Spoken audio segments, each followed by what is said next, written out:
Hi friends, এই সপ্তাহতে কর্মসংস্থান পেপার নিয়ে আমি চলে এসেছি। তো এই পেপারের মাধ্যমে বলে দেবো বর্তমানে যে সমস্ত রিক্রুটমেন্টগুলো চলছে। দিল্লি সরকারে 432 পোস্টে গ্র্যাজুয়েট টিচার নিয়োগ, বর্ডার রোডস অর্গানাইজেশনে 411টি পোস্টে নিয়োগ।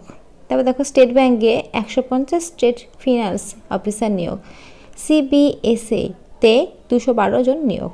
আচ্ছা, তারপর দেখো নিচের দিকে বলে দিয়েছে চান্দা অর্ডিন্যান্স ফ্যাক্টরিতে 260 জন নিয়োগ। তো এটা কিন্তু এই সপ্তাহে কর্মসংস্থান, এখানে যা যা মেনশন করা রয়েছে এ বাদেও কিন্তু প্রচুর রিক্রুটমেন্ট বর্তমানে চলছে, ছোট বড় বিভিন্ন রিক্রুটমেন্ট। তো সেই সমস্ত ভিডিওগুলো কিন্তু আমি আমার চ্যানেলে দিয়ে রেখেছি, তোমরা চাইলে দেখতে পারো। আর তার সঙ্গে কিন্তু প্রত্যেক সপ্তাহে এই পেপারগুলো ফলো করতে পারো। এই পেপারের মাধ্যমে কিন্তু বিভিন্ন রিক্রুটমেন্টের কথা জানা যায়। আচ্ছা, কলকাতা মেট্রোতে দেখো তরুণ তরুণীকে নিয়োগ করা হচ্ছে অ্যাপ্রেন্টিসশিপের ট্রেনিংয়ের জন্য। সেনাবাহিনীতে 104 গ্রুপ সি নিয়োগ হচ্ছে।